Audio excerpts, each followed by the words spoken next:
Welcome back to 4 Geeks by Geeks, the place where geeks come to geek out. As always, I am Bozer, and happy Monday Night Geek Out Sesh, everybody. How is your week going? Did anybody have that warm snap hit them where you're from? Joshua Khan, what up? Hello, hello. Yeah, where I'm from, the last weekend got really kind of warm and it was nice and gave me that spring is here. And then, it's the Midwest. So it said, fuck you. Here's some more cold. And we had a 2-hour delay today. So that's where I'm at. But I'm ready for the warmth. I don't know about you. You tell me. Always get that wrong. Oh, this is Mama Khan, isn't it? Hi, Mama Khan. Sorry, I'm talking to the chat. And if you're in the chat, welcome. Hi, FGBG. Hi, Bardwired. Thanks for everybody tuning in to this live Geek Out Sesh, whether you are here live in the chat like these beautiful souls, or you're watching back on YouTube or listening on podcast. Come join us sometime live here in Twitch. Monday night, Eastern Standard, 8:30 p.m., and you can be part of the conversation, because we do this every Monday night, except for the ones that we don't, and we geek out with brand new Geek Out guests, and they could be cosplayers, they could be artists, authors, game developers, or tonight, some incredible scent engineers. I don't even know what the proper title for these people are, but I'm really excited. Anybody that was at Mysticon with us last October got an opportunity to meet these guys over in the vendor hall, and I'd been seeing them on social media and got excited. And so I got super excited when I saw a booth that we could actually talk.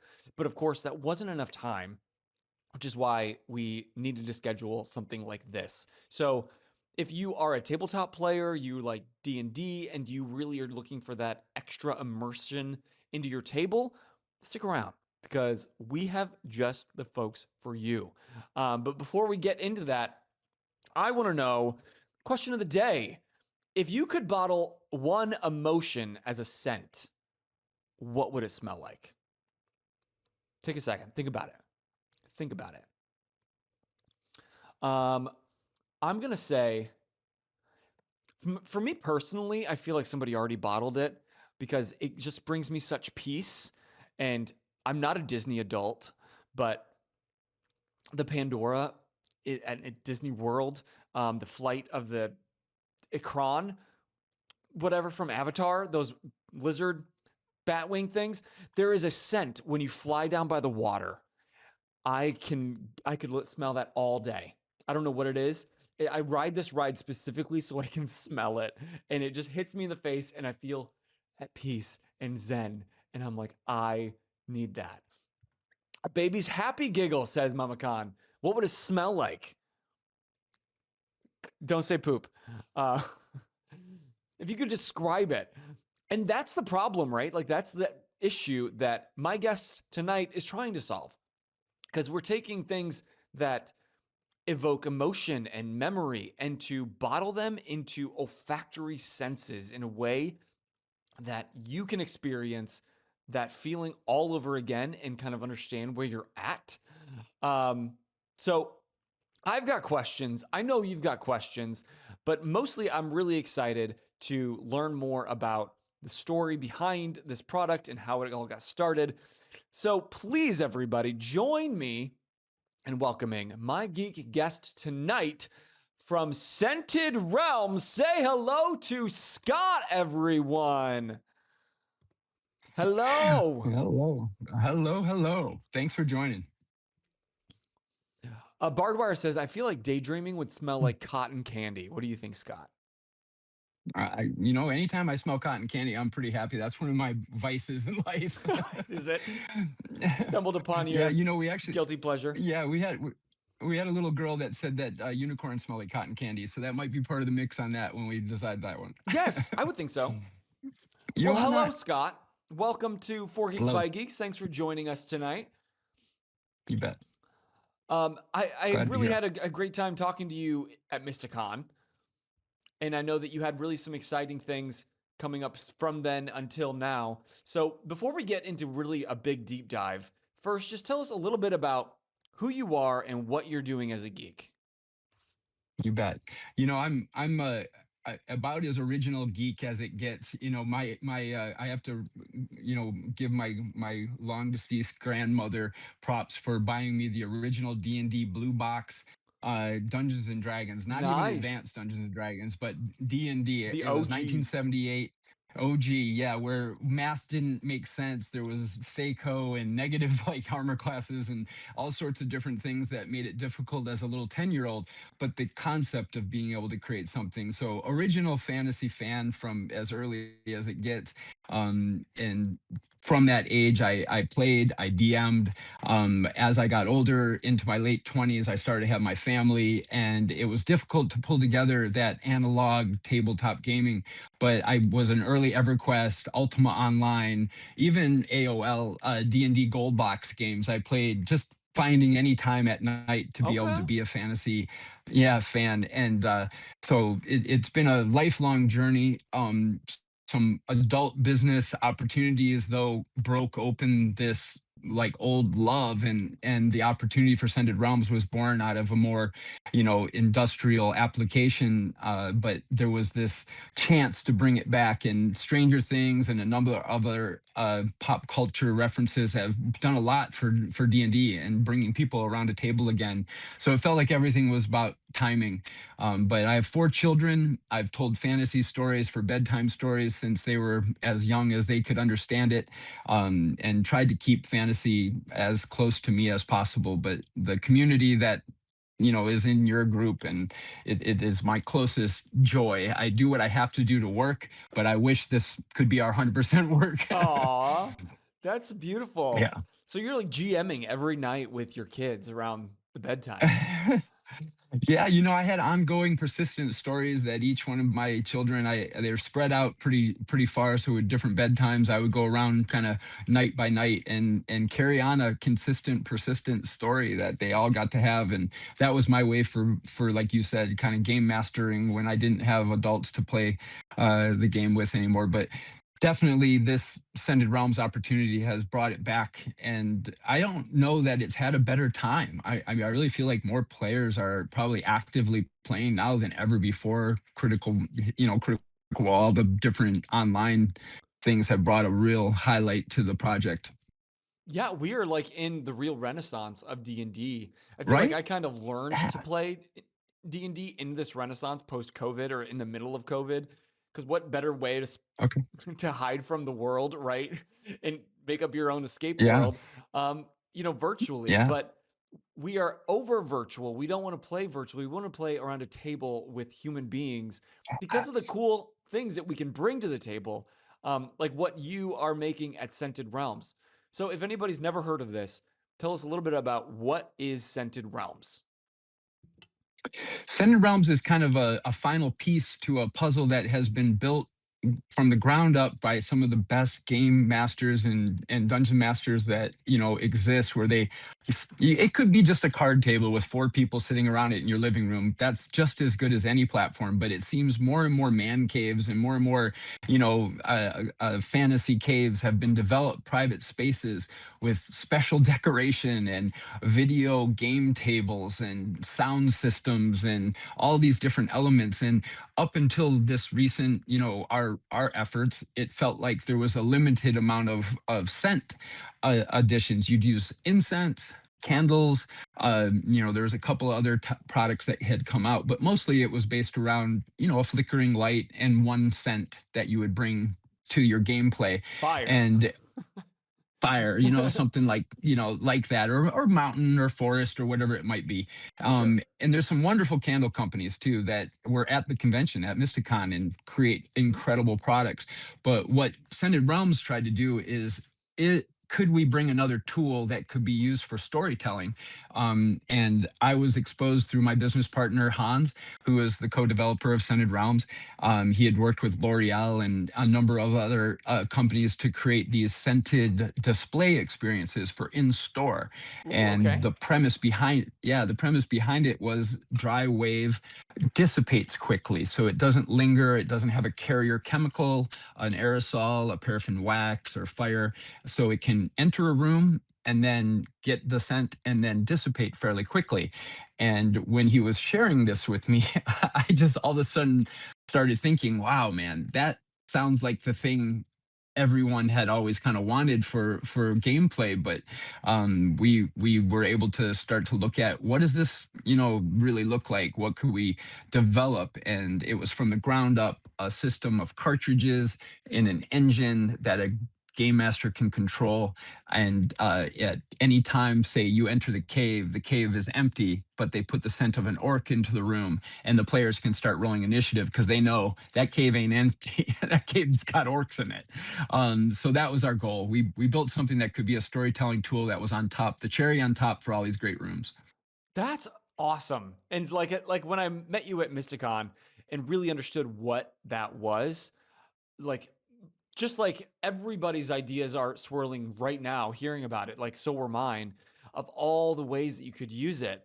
But first of all, just in storytelling. But before we get into like the deep dive of like, what it is and how it works, where did you first come up with this idea? Like, because I personally, when I'm playing D&D for the first time, as a kid or growing up, I wouldn't think about, well, this doesn't smell like a goblin or like a troll's Right. feet. Those aren't really positive smells that I would welcome to the table. Yeah. So where did this Right. first idea come from? So I think it's, again, like a lot of things, it starts off with just a card table, a couple books, and a pencil and a scrapbook, and you were writing your character down, and you would get together for an hour and you play. But as Only an things hour? develop, yeah, or 2 or 5 or 10, Okay, there we go. There we go. however long you had time, right? However I long got you have some time. people listening So that think that I play for too long, so I don't need to encourage false ideas of what D&D is. yeah, yeah, you can't really speed run in an hour, but the time you have to give There it is. was around what the tools you had available. And we started in, and I personally follow a lot of this online, and it's just my fun.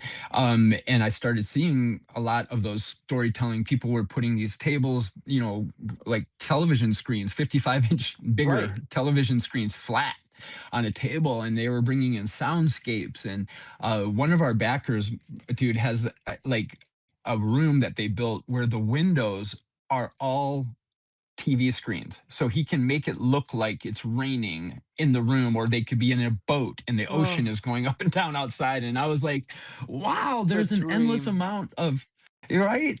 Yeah, there's some wonderful players that have been able to develop. And we said, let's build something for that. Let's bring that forth, the sense of scent. And it's a memory binder, by the way. A lot of people have a personal memory that they can pull up at any time. They smell cut grass, and it's like face down football field practice, or that farm smell of going to visit a family member, of what does a horse smell like. And we're like, if we did this right and we built it seriously and didn't say dragons smell like cinnamon, uh, could we, define this layer of fantasy? Yeah. And that's really where the passion came. And it started with a lot of decision points, but that's what it was about, is creating another element that hadn't really been explored fully yet. And I think you guys are well on your way. You were kind enough to let me leave with one of your cartridges from your booth in Mysticon. And so this is Scented Realms, the Tavern. And you guys, I can't stop smelling it. I'm probably just going to be huffing it all night because it does. It smells like there's some fire in there, like there's a hearth, there's some tobacco, whiskey. Like I'm Yes, getting all sir. of these scents. You nailed it, by the way. You just nailed it. That's the Did I? combined sense of the tavern. You Or did did. I You just named all read the three. card? No, I'm kidding.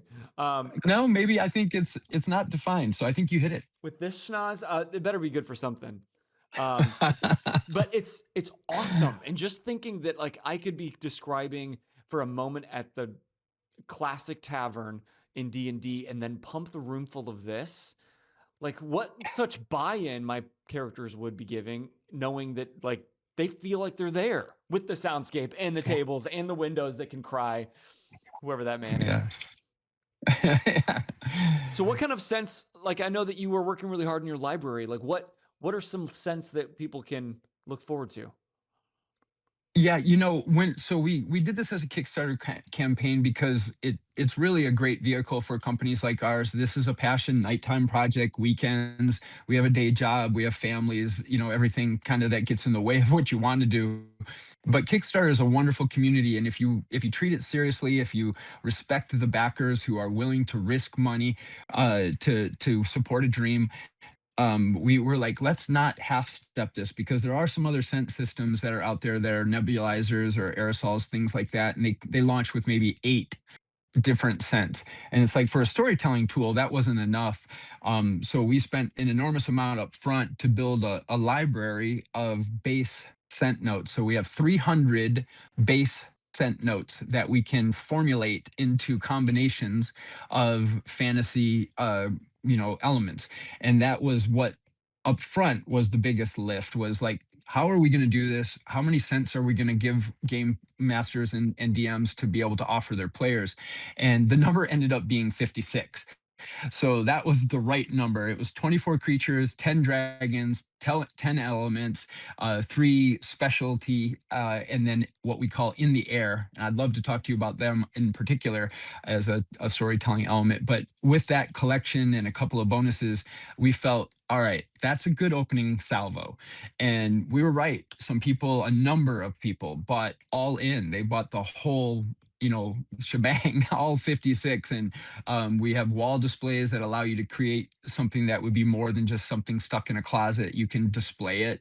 They're the cartridges, Okay. as you said, they're, with a lot of passion. We built the cartridges and the look and the way the technology works and everything. But it's also supposed to be a fun thing to display.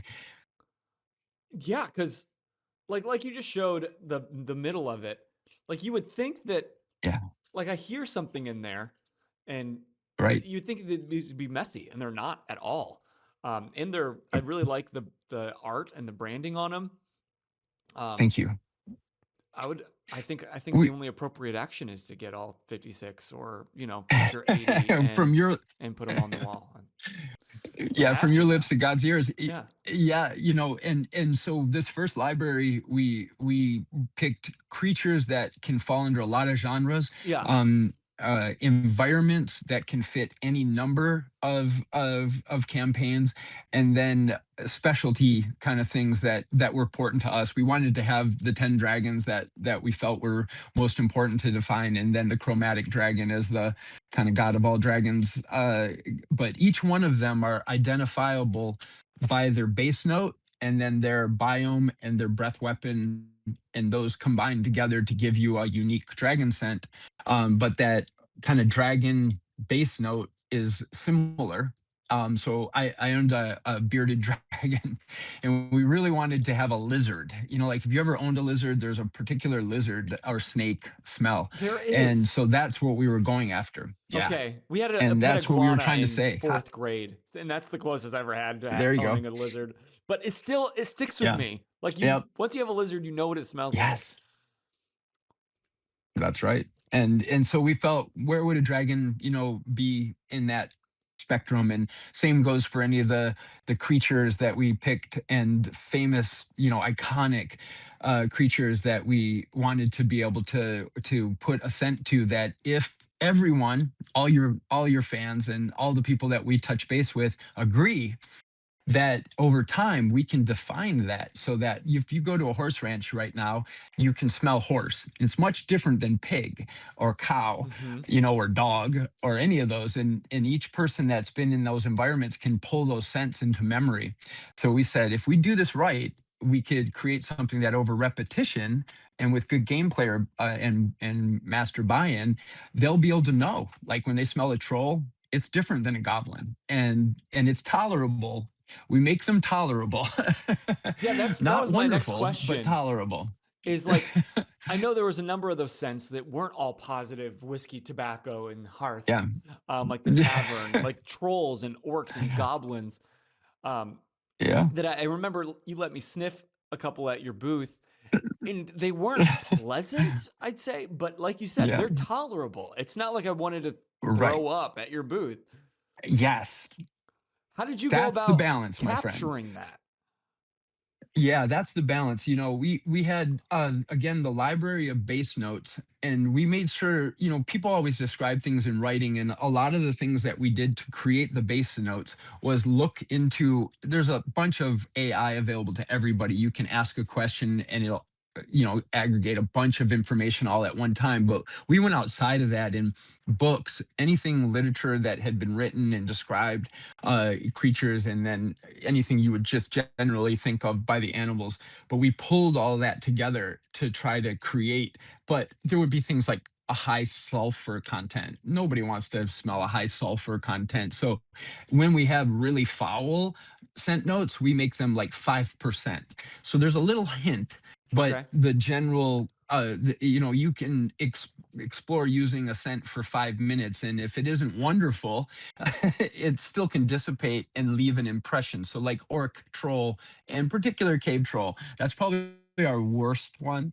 I But think we you have had me people smell do that one. that, like you did. And there's people that'll smell. This is troll, by the way. Okay. Troll. It's not great. It's really not, but it's tolerable. And that was the joy, is creating something that is unique, is defined by the creature, and is tolerable, so that you can be in it for 5 to 7 minutes, and it's not like you said you want to throw up. Yeah. But that was the real joy, is bringing it. And so I always talk about the 70% of the library ranges from good to interesting. Like you could use it as a home air freshener and say, Silver Dragon, that's my house. I dig it. Valor, wonderful. But you're not going to want to scent your house cave troll, or orc or something Unless you like don't want that. them That sticking that's around for too long. It's like, oh, my mother-in-law's yeah. on her way over, put on the cave troll. Or your counterculture, you're really like about not being social. Yeah. But yeah, but they're tolerable, and they are, again, something that a game master can use in a really unique way. We say that it's not the first time or the fifth time, but it's like the 10th time that you use this in a game, that your players will start to say, and especially if they have skills that are perception based, you can give advantages to humans that can memorize scent. So if they can identify it before you enter it as part of the element to the game, Mm-hmm. there's a player advantage. And that's like having your player, like your human, talk to your player and be able to say, I smell orc. I rolled dice before the game master explains that orcs are in the presence because I smelt them.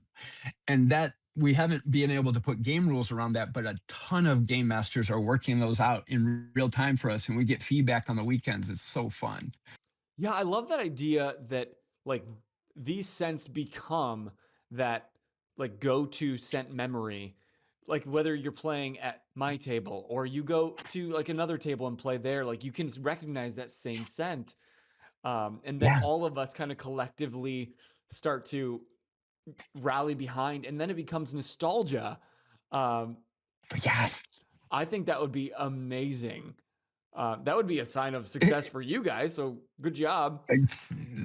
yeah, all of us.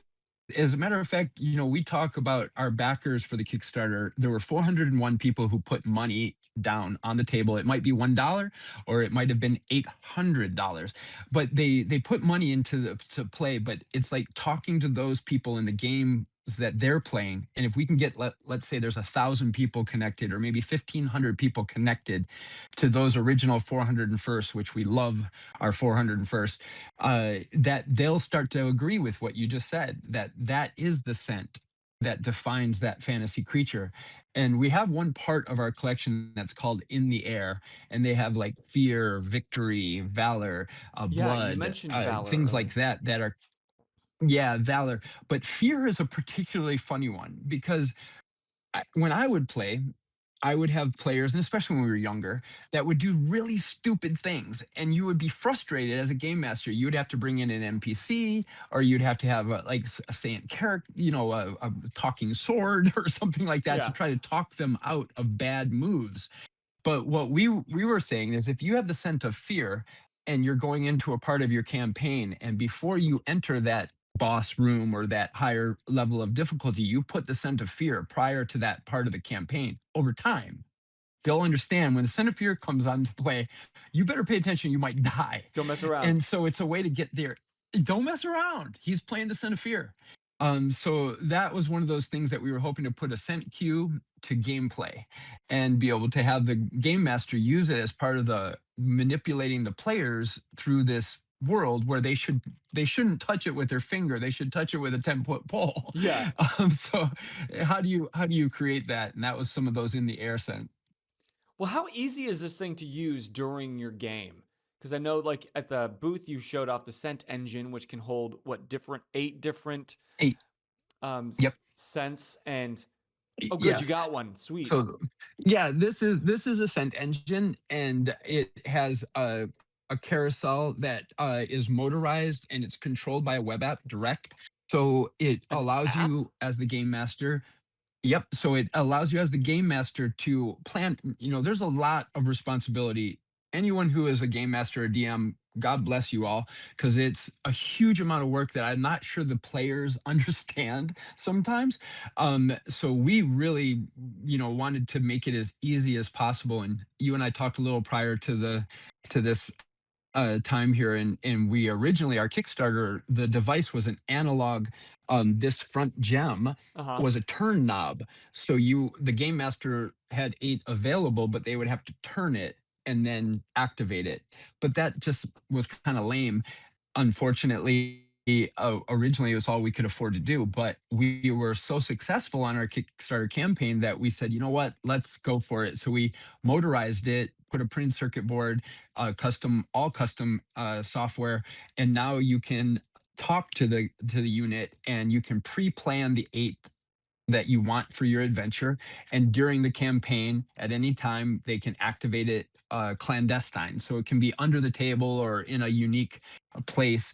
And in a 10 by 12 room, within like 8 to 10 seconds of pressing it, it's a whisper quiet blower. It enters into the room. And then within 5 to 7 minutes, depending again on airflow, the scent will dissipate. So in less than a single turn, you can enter a scent and remove a scent. And so again, we wanted to make it easy for the game master to just press a button Mm-hmm. and speak directly to the engine. So that's right now how it's set up. And then we also have a handheld wand that we're going to be doing, where it's more of an analog direct use, where you can do a single scent into a room space, or if you're a player, you can kind of use it in your own unique applications. But the engine was what it was all about for the storytelling. Yeah, I can see that little one is like, screw you guys, I'm having my own immersive experience over here. But the engine opens Yes, it up to the whole table. Meanwhile, the DM's yes, back here and there's a stand for. huffing these.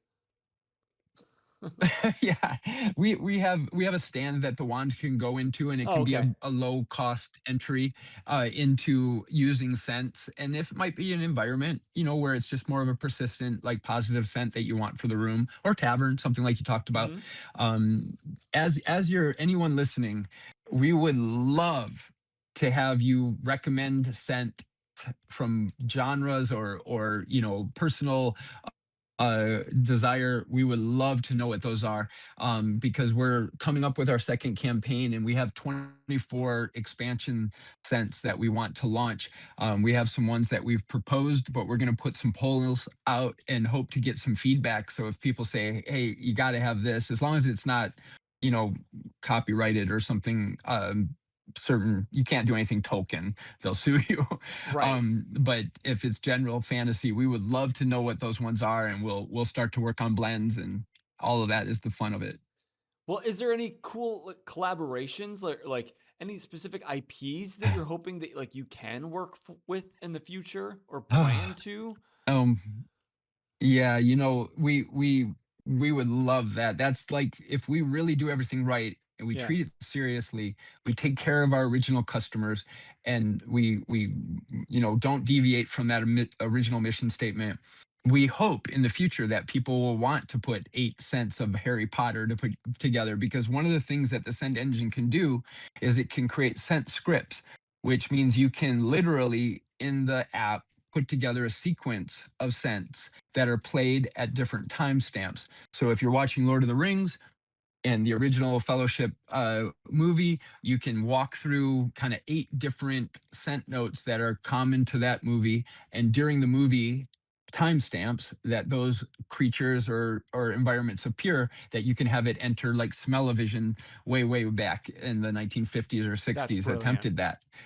Yeah, That's so brilliant. we want that next level of ability to use it for things outside of just D&D, and be able to build these more immersive experiences. That's one of the dreams, but collaborations are endless. We do have we've been really fortunate to get in touch with some manga uh, uh, people that are really connected to that industry, and it wouldn't be as much for gameplay as it would be like, hey, I just want to have a really cool environment while I'm reading my favorite manga. Delicious Dungeons was one that we had a little inside track Nice. on, but yeah, we would love to also do Warhammer science fiction outside of high fantasy, to go to Star Wars.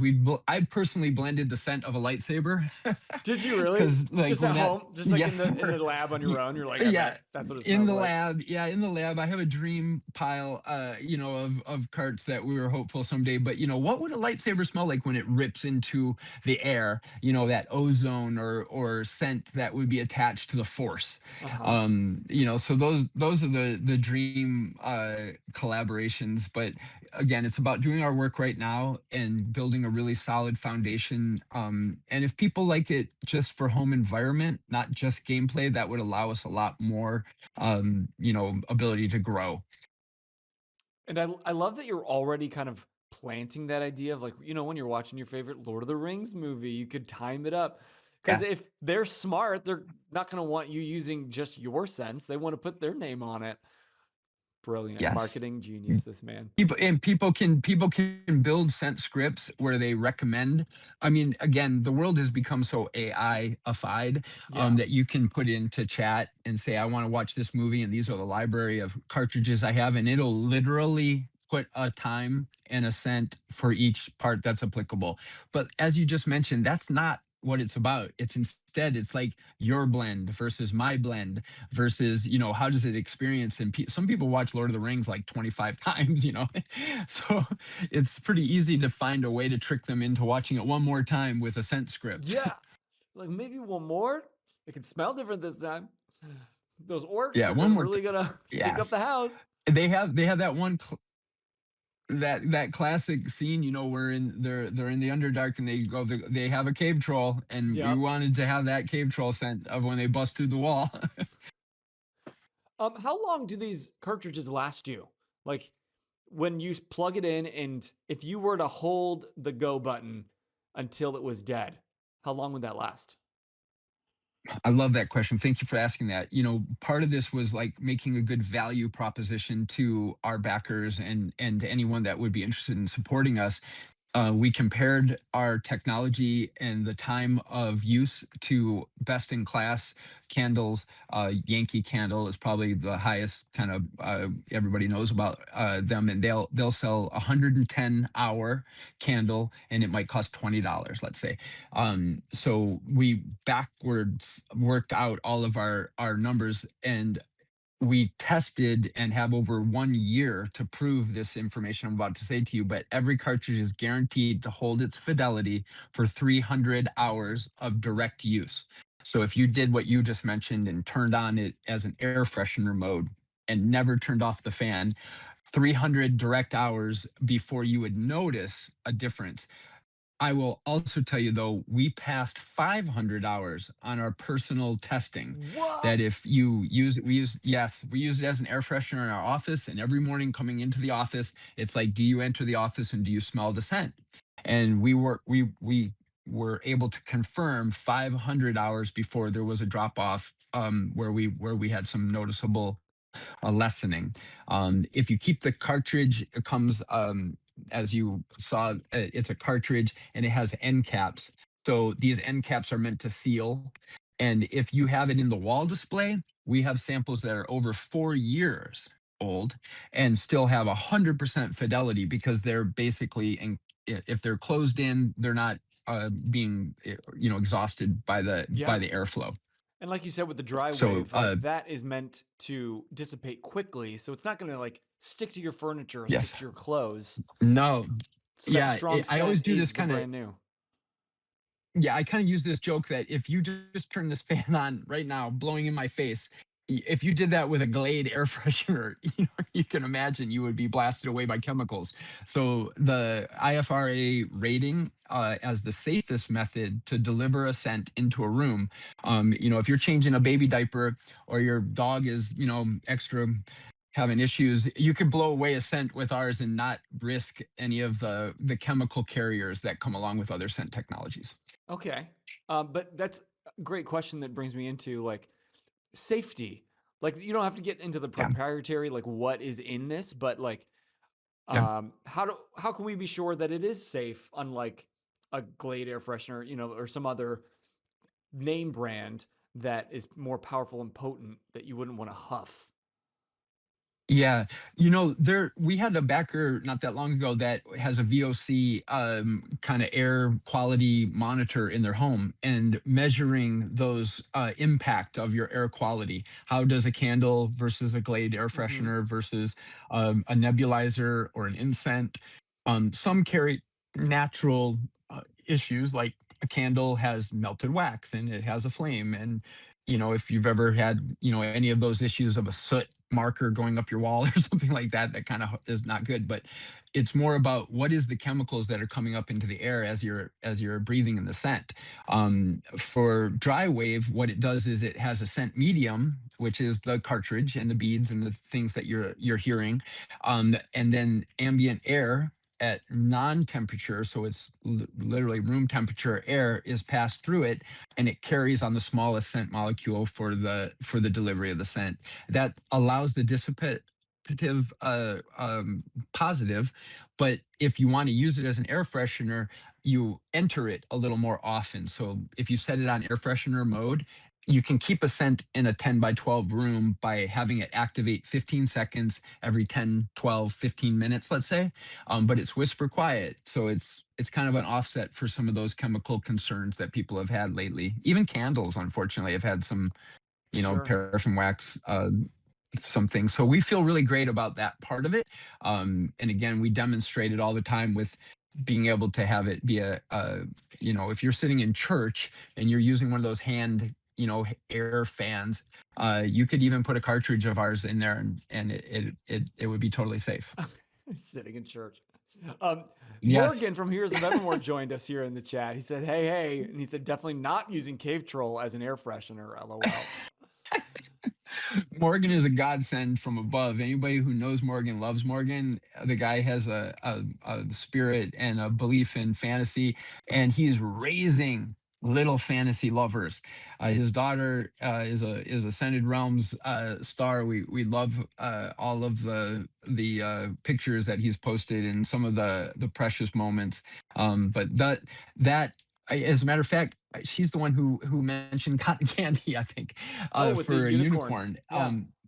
Yeah, and when we're building this product, one of the things that we have and we have some early product sketches for a children's scent adventures for an Ooh. aromatherapy nighttime storytelling, and so it That's a allows you great to idea. put that's so fun for us again looking at where we could go if we are successful in our early efforts to create a version that sits next to their nightstand. It's a nightlight, and as you pick a story, the scent adventure story, it has different scents that cue and they get to be in control. So they get some night times are hard for little kids sometimes to go to bed, so we want to give them some advocacy of picking their scent story and then using aromatherapy to help calm them as the story rolls out.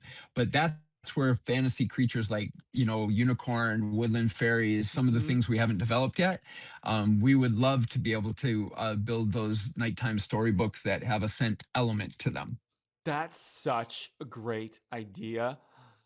Like when I remember when I was going to bed, like I always I needed music or something, or I still need music or Something. some Yeah, sound just to kind of give my yeah, brain something to escape into while I fall into dreamland.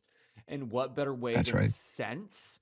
Because you don't want to light a candle and then fall asleep. That feels unsafe. Yeah. But these won't So that does it overheat, allows us to or script it. like we can Nope, leave it, set it's it and all forget it ambient. kind of thing?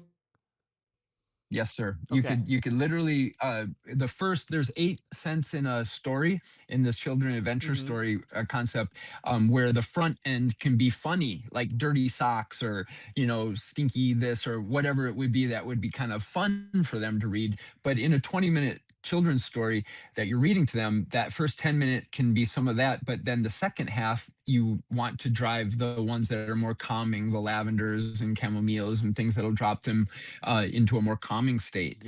So the Yeah. stories would be written in a way to let them have a little fun when they get into bed with their fresh jammies, and then slowly move them into a story so that when you leave the room, as you said, you can leave that most calming scent that they enjoy.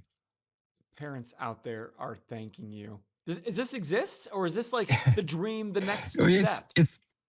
it's it's our third campaign. It's after the Scent Wand campaign. We're going to be doing Scent Adventures, which will be a kid-based version of the engine. It'll have a nightlight and a couple other, a dream element you mentioned is sound. So Mm-hmm. bringing more tech, it gets more and more complicated. But Yeah. we really would love to be able to put together something that would be exclusively for children.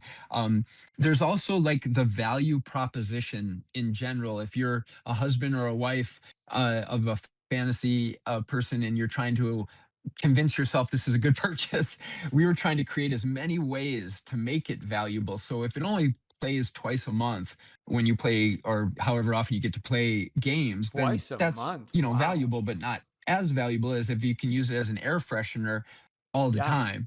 And then in particular, if you can use it as an ability to get your children to go to bed at night a little easier, that's worth its weight in gold. So we felt we'll just keep adding value to the library. There are so many like gaming dads and spouses out there. Like, thank you so much for giving me more of a reason. Now my PowerPoint presentation that I'm about to share has a lot more Yes. data into why we Yes. need one of these. And if anybody's Yes. just joining Yes. us, hi, I'm Bozer. Welcome. I'm here with Scott from Scented Realms. He and his associate have created a scent engine that you can load up with up to 8 different scents when you're playing D&D at your table, or watching your favorite fantasy movie, or just needing an air freshener, or in the future, if you want to put the kids to bed. A great way to lull them Yes. into dreamland. You guys are Yes. cooking. Like you said that you're doing this as uh a side hustle currently. Yes, it fits nicely into the main company that we have. We support other scent systems again commercially, so we do have some commercial products. But this Okay. particular, part of it is unique, and it is like you said, a passion project. We were really successful. Our first campaign raised $140,000, which very few campaigns go over 100,000. So we were Yeah. blessed. Um, so that was wonderful, and we have opened a store, but it supports our Kickstarter backers only. And one of the highest forms of kind of like confidence that we've built something really meaningful is we have people that bought the original engine and then have expanded their library significantly. So that's kind of that proof of concept in a small model, that if people didn't like it when they received their first 8, they wouldn't have bought another 8, Yeah. And so Right. we've just let the orders. We've actually done over $60,000 of additional sales to that first Kickstarter group. So it's allowed us to really, prove that there's a place for this in the world. Yeah. And I just love that you guys like you mentioned, your day jobs is in sense and like professionally sourcing and manufacturing these kinds of things. So like personally, that does make me feel a little bit better about supporting this kind of thing, that you're not just some Joe Schmoes like putting this stuff together in a garage somewhere and hoping that it would one Yeah. day be FDA approved. Like you guys already know the proper No. channels. You're just kind of rebranding it for all of us Yes. nerds who want to expand something for our tables. So that makes me feel a little bit better Yes. actually. And Excellent. Yeah, our vendor base is all we don't fabricate the raw material. We have a vendor that we work with on that. So, like you mentioned, safety was very important to us. The product itself being safer than a candle, less chemicals than any sort of aerosol or nebulizers, and everything that kind of fell into it that you just mentioned. We had to like little shortcuts, just kind of for anybody that's ever tried to create something themselves and done this will resonate is like we had to remove the battery from the engine. So we supply a power brick that is the lithium battery that is UL and properly certified and everything like that, because if you create an engine and the batteries inside of it, you have to go through all of this additional testing. So we were having to do some of those small company things, but it was always safety first. We just wanted a really safe product. Good. And I mean, that's got to make Yeah. you feel a lot better and easier so that, like, and I know it's so much easier to sell a product that feels good and is good Yes. and is well designed and is safe. And like Right. I recognized it right away when you were talking about it. Like you talked about it so easily at Mysticon, and I'm like, this guy loves to talk about it because he knows it's a good thing and it's made for the right reasons and made in the right way. So I'm Yes. excited about this, Scott. I'm still Thank huffing thank you, this dude. We tavern over had here. yeah, keep on that tavern. I can say we had 400 units that have gone out into the world, and the field failure rate was 7. That's That's knock great. on wood out of I and I'm telling you that is really great for a product that was built in this sort of model. We felt blessed. Most of the damage that we had was unfortunate shipping damage, that things that happened just along the way were outside of our control. Sure. We did a couple of small hiccups on a small gear that was part of the motor system, that we had one or two of those, but other than that, the product itself has really and it's anyone who's bought it or anybody that sees it, you can see that this is not made by Apple. It's the product that's a Kickstarter, but it has enough to it, and it's like kind of it's that in between step. It's In the sleek. future, if we become a multi, yeah, it's sleek, and it's made with love. It's all domestically manufactured on all components that are possible to manufacture in the States. So we did that. We even have I'll show you something kind of cool. This is a prototype of a sleeve, so that in the future we can, Ooh. and it connects magnetically to the engine, and it will allow us to have in the future branding. So if you wanted Pooh Bear for children, like we were talking about, Oh or yeah. if you wanted to have a dragon, we wanted to be able to skin That's a the great engine. idea. We also got feedback from early early backers that said, don't put your branding all over it. No one wants your branding on it. So we don't have anything that says Scent Engine. We leave it as kind of clandestine as possible. The only thing we did add is a gem, but even this gem is built to be removed, and we share the STL files for anyone that has a 3D printer and wants to put their own Ooh. thing on there. And we had customers, dude, that like put a pirate wheel so that when Oh, the engine cool. turns, the pirate wheel turns. They built it all themselves. We have some people that are doing their own remote control applications that are built into our software and kind of just like hacking open source style. So that, again, from any of your community that says, hey, I've got this desire or want or skill, we would love to interact with them, and open this up and build it for the community that really loves it. And I just love that you are like open to feedback from the community. Like Yes. this channel has no reason to be as successful as it is, if you want to call it successful, but it's because the community that we built, Yeah.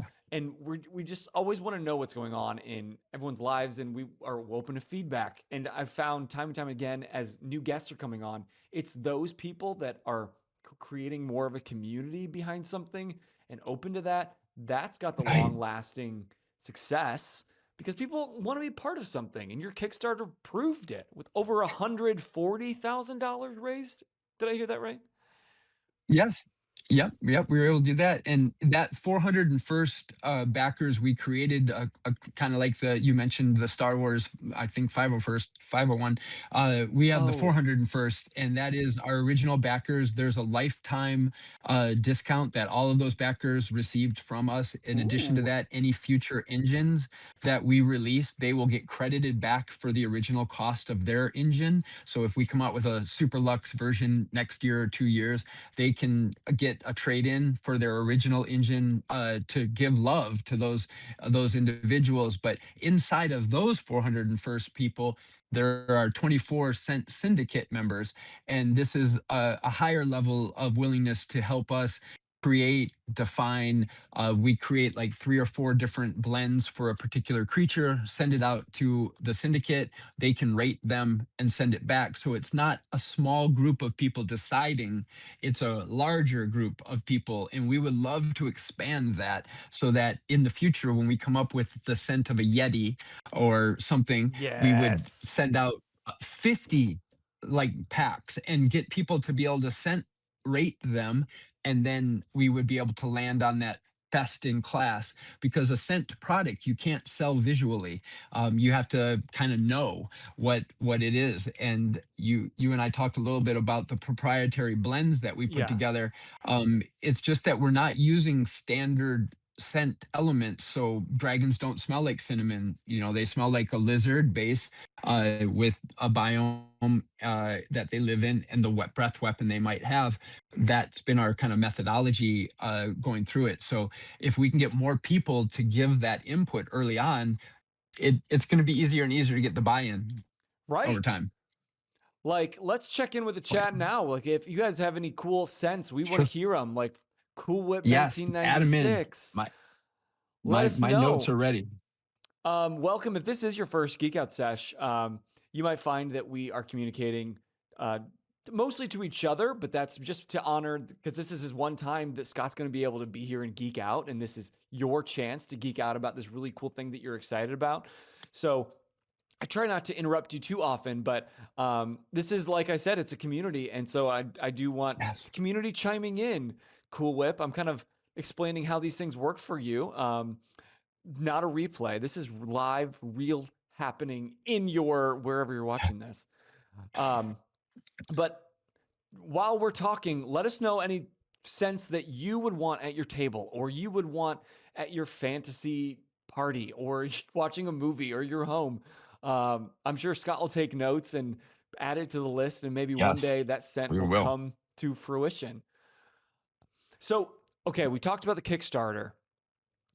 We know that you really wanted to make sure you were fulfilling those first, and we're getting ready for campaign 2. Um, what if Yes. we're watching now, and this is February, end of February 2026 currently? How can we get a Okay. scent engine and 56 library of amazing scents right now? So we're super excited to have our website that's going to be launching in March, and that will allow all the legacy catalog, the 56 original Kickstarter scent, and the engine will be available for purchase. If you have a special campaign, or there's like someone in your life that you know is a big D&D fan. And by the way, that's one of the things that we were really thinking of, is how many times that someone has a family member that's like, the husband of your daughter, or a family member that you don't know much about, but he's into fantasy, and be like, can we create a gift item that would be a lot of fun for those people to be able to just say, hey, I got you this, fantasy based scent item. That, like you said, requires some front facing store, and we're going to be launching our scentedrealms.com shop, that you'll be able to buy all of our original Kickstarter engine and library. Okay. If you have something coming up that is like really critical sooner, you can email me at scott@scentedrealms.com, Ooh. and we will make a special exception. Again, this is all about making sure that we keep our promise to the Kickstarter community. There's an unfortunate amount of Kickstarters that people support and that never deliver. Ours took time to deliver, but we tried to communicate to the best of our ability. We were as transparent as possible on our errors and mistakes and challenges. But end of day, we delivered. And so now that we're at that point, we would love to be able to open it up to a wider community, and we'll have some big announcements coming up on our store here in March. That's so exciting. I can't wait. I'm going to be like Yes, going to we're super excited too. secondrealms.com every day between now and March and just saying, is it live? Is it live? Is it live? Because I'm sure as more and more people are getting excited about this, as they should, the clamor to get their own, because maybe they missed that first Kickstarter. When's that second campaign meant to kick off?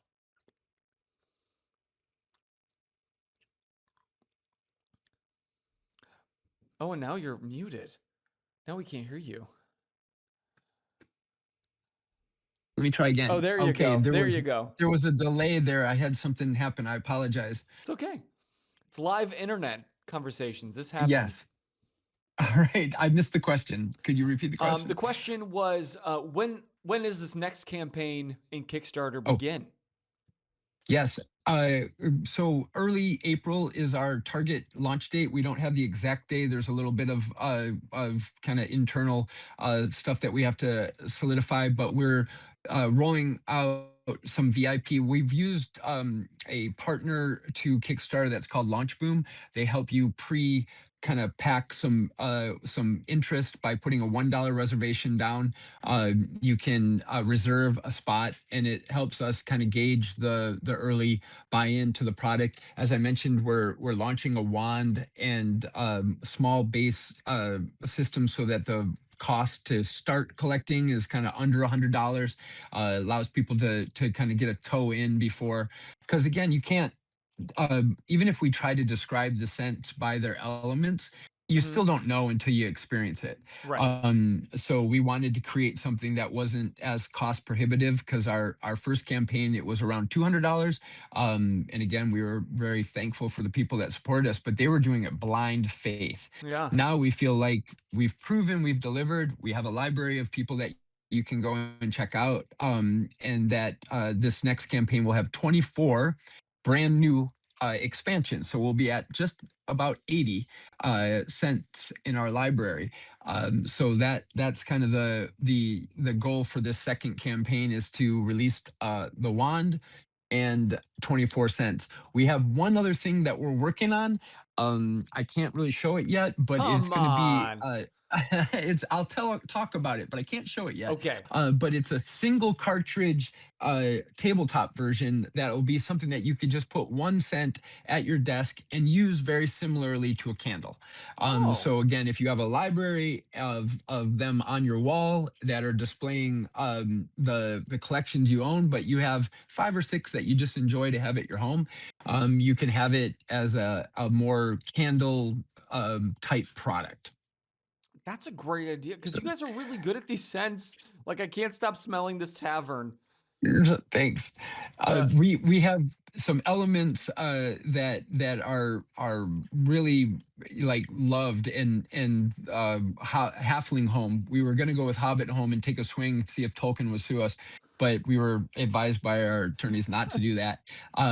So we had to go with Halfling Home. But that's one also like that. It's just a joyful smell. People just really enjoy that one. And again, 70% ones like Fae and Elf and a lot of the goodly creatures. We built scents that are goodly and would be great just as an air freshener when someone comes in your house and they go, "What is that?" You don't say a Glade air freshener. You're like, "Oh man, that's a scent that you wouldn't or normally know." It's a silver dragon. What do you mean? If you don't know That's what it right. is, get out of my house. You're not That's no right. friend of You can tell mine. people. All right. And, there's a lot of influencers that have huge fantasy cosplay fans, and we would love to work with some of those individuals if they have a scent that they would like to create for their community. And it would be a single cartridge that would be defined around what elements they would be interested in. So we would love to collaborate with anybody. And again, if your audience has connections or people that they would know that would be interested in doing something similar to that, we can create small lots that would help define kind of your personal scent. Personal scent. Yes. Community, jump in. Tell them what FGBG would smell like. Yes, sir. Let's go. No, but this is an interesting question from the chat. Cool Whip is asking, um, like, not everybody sees things the same way, like with their own eyes, right? Mhm. And Yep. so not everybody probably smells things the same way. Yep. How do you know that these scents are being like experienced the same way across the board, or does that not even matter? It's such a wonderful question, and we were worried about that. And there's a Yeah. lot to worry about when you create things. But at a certain point, we kind of said, you know what? We're going to be true to our mission. We're going to be serious. We're not going to be silly about things, and we're going to try to be true to fantasy. And we felt if we kept doing that and we keep expanding the group of people that originally decide on those elements, that we're going to create a better and better product. Early on, it's friends and family, it's Yeah. really close members, it's people that aren't maybe as likely to give you a negative opinion. But we did get some of those, and I will say, I this may sound like I'm lying, but I'm telling you honestly, across the entire feedback we've had almost 100% positive response. That seems not real, but I'm telling you it is, with the exception of blood. We have coroners, we have people that have been around a lot of blood, unfortunately, and they said you didn't get it, and that hurt. We were kind of Oh. like, oh shucks, we would like to have blood be right. But part of our system will be vaulting collections, either for unique kind of reasons, like we want to kind of not make everything available all the time, or our original blood blend maybe wasn't perfect, so we come up with true blood, like a version 2 that Oh. would help redefine the next element, and it's based on the feedback that we get. So if Cool Whip, I think you said it was Cool Whip, Uh-huh. or who posted the Yeah. question. Yeah. If you received some of our scents and you said, hey, you missed this, or what about this, or make this a little rougher or a little smoother, we would work with you, and we would love to get that feedback. What does a werewolf smell like? We went with wet dog, and some feral elements of musk and things like that, and people just are like, you nailed it. Goblin, 10 out of 10. We have not had anybody say that goblin isn't right. um That's because they have nothing to but compare it to. Unlike it, blood, all the serial killers are coming out of the woodwork like, actually, that's not what it smells like. yeah, Dexter said you didn't get that right. Yeah. Yeah. But yes, you're right. And so when in doubt, we tried to base it on elements that would be true to the character. Yeah. And again, as we're developing Unicorn, which is one of my personal pet projects of, like, can we perfectly define the scent of a unicorn? The first part was defining what does a horse smell like. So anyone that's been around horses, they understand there's a combination of the horse itself and the manure and the hay and all the Mm-hmm. elements that go with it. How do you kind of define that? So we love the collab. Anybody that's willing to take a moment of their time to say, hey, if you did make something like this, add these notes, and we would love to bring them together, because we can make anything that exists. It's just a matter of creating the raw base note. That is such an insane power. It's Yes, like it feels great. when you're working with this, like, are you in what I imagine is a very steampunky science fiction lab with like all these brass tunnels, and you just like bloop a little bit of this, a little bit of this, like Willy Wonka factory. Oh man, I love it. I almost don't want to change anything you just said, but it would maybe a little bit less glorified than that.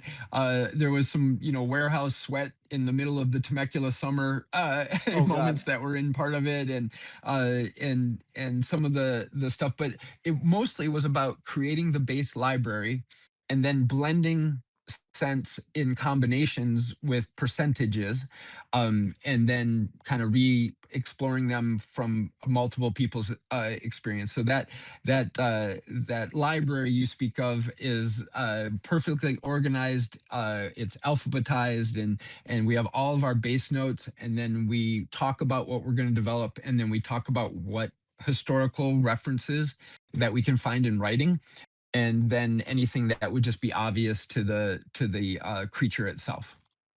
I meant to come back to this because I think that's so interesting. The fact that you went to like historical writing, like I don't want to get back to the IP question, but can you tell us like what you were reading from to gain some of these inspiration for the fantasy smells? Yeah, I grew up reading Michael Moorcock and all the R.A. Salvatore and all the Tolkien, obviously, and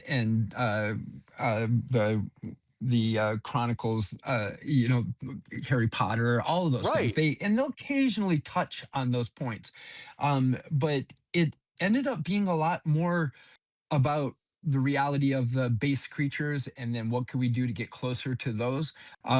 So it becomes opinions also, like you mentioned. One of your viewers brought up that people don't see things similarly, they don't smell things similarly, and occasionally we would get a lot of fart jokes and a lot of people like making their personal singular, like I can't stand any smell, I get a headache. It's like, well, our product unfortunately is probably not going to be great Probably for not for your you. games, or your players. Yeah. And again, God bless you. Use light, sound, and visual, and you'll have just as much fun.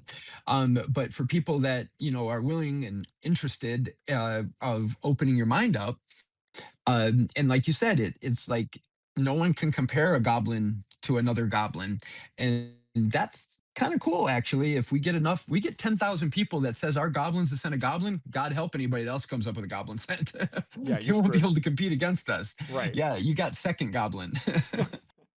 I see. You're just in it for the clout to say that you know what a goblin smells like, own that first rights. This is all a conquering mission And for the you. community that gets behind it, it's the community Yeah. that says, you know what, I know what a goblin smells like, I've smelt them before, and my players know.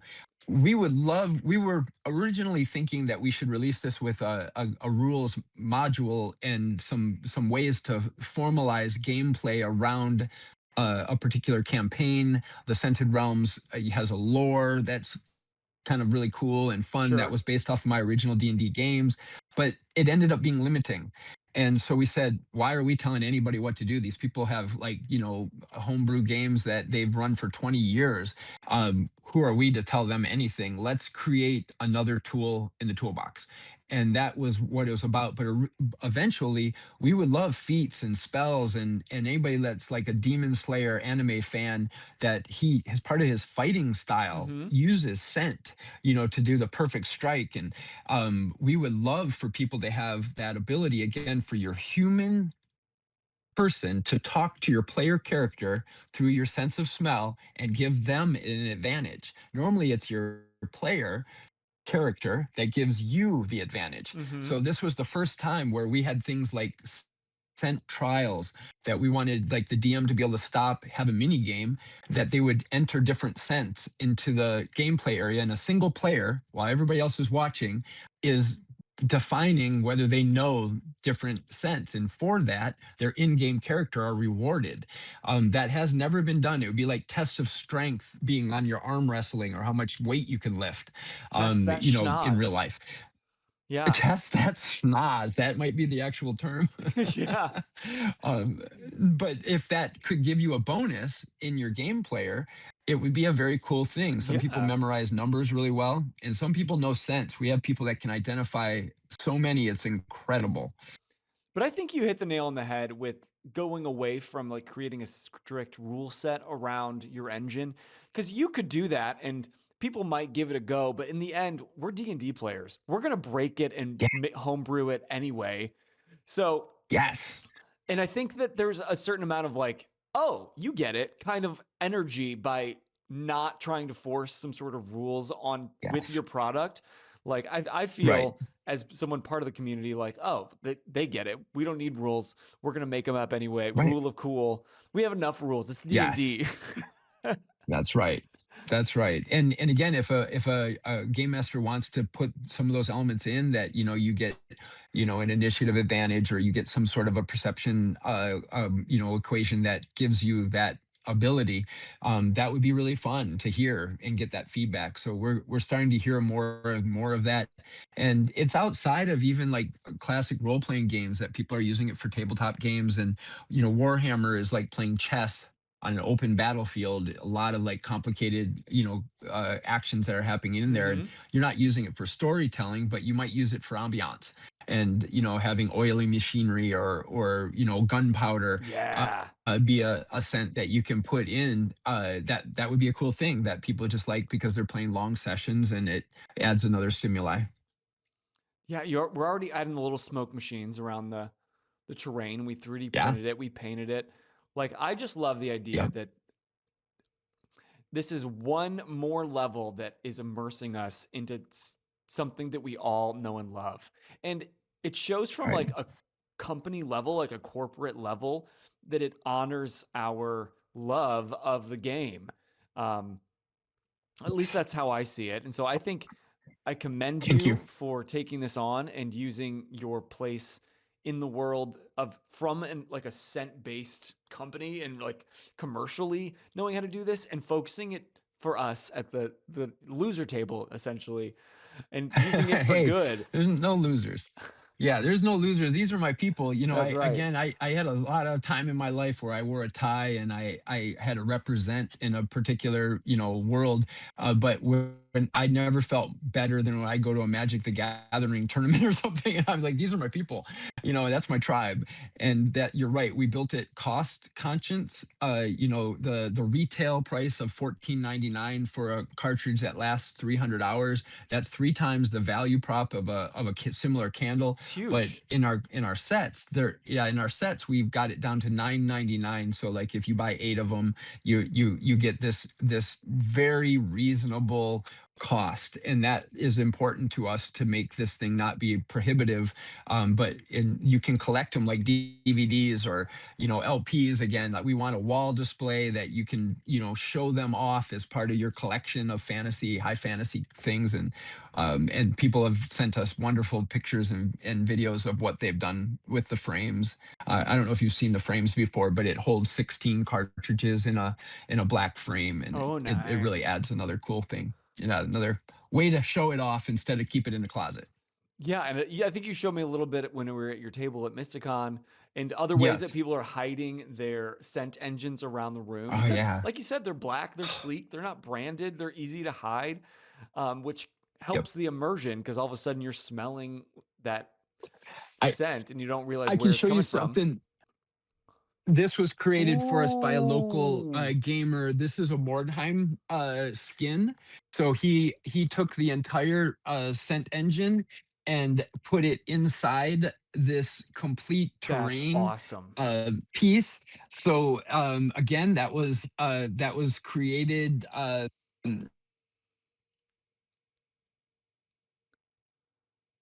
That's Sorry, awesome. I someone just called in, Okay. but that again is one of those things that you can do. You can skin it, you can paint it. We had Katie, one of our backers, did a Kraken paint where they literally painted the exterior of the Sick. device into this incredible yeah, it was UV light enabled Kraken. We have pictures of it on our Instagram, you guys can check out if you want to see it.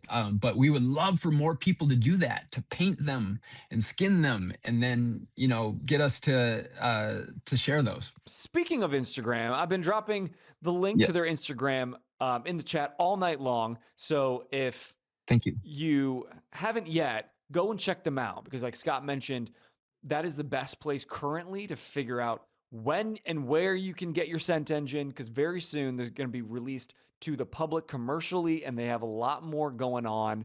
And so I will be spamming that link and watching for when I can get my own scent engine in this room while we Thank play you. D&D. Scott, this is awesome. Thank you for Thank you. all the work and effort that you've done to bring this to life for all the countless players and so many more to come. I appreciate it. And your community are exactly who we're making this for. It starts with that small group of people that love something, and then the rest of the people will catch on eventually. But if we only speak to that group, we will have done our dream. Oh, and that's my favorite part is like you began this community. Like you said, you've been playing since 1979. Like you are the Yes. OG D&D community. And Now you grew Yep. up and you are giving back to that community with what the world's given you. So I think this is awesome. Thank you. And raising children of fantasy is an important responsibility for all of us. And I know Morgan knows that more than anybody, but Oh, all four of yes. my children are all fantasy lovers. And they grew up understanding the joy of creating something out of your mind that can exist in the real world and bringing it to life. And these game rooms and the game masters that are building these worlds, we want to just give them that fourth sense of fantasy. Well, Scott, thank you so much for You bet. giving me your time and attention. And at Mysticon, let me leave with one of these that I haven't stopped smelling all night. And hanging I out will with get you me. set up. Yeah, We'll we'll talk. talk afterwards. We'll We'll get you talk. set up. Yes. And sharing the story and the Sentient Realms tonight here on the stream. If you came in too late and you didn't catch the whole thing, that's fine. You can rewind, watch the whole thing back, or you can check it out because you might be watching it live on YouTube right now or on podcast. But if you are watching it back, come join us some Monday night at 8:30 Eastern Standard live on Twitch, where you can be part of the conversation and hang out with us. People like Ratha Khan, Cool Whip, Morgan from Heroes of Evermore. All these people were hanging with us and with me, Bozer, and you, Scott. So thank you so much. But let's wrap this up, Scott. Until next time, I'm Bozer. And I'm Scott. And you just keep geeking out. Keegan. Bye bye. Thank you. Bye bye.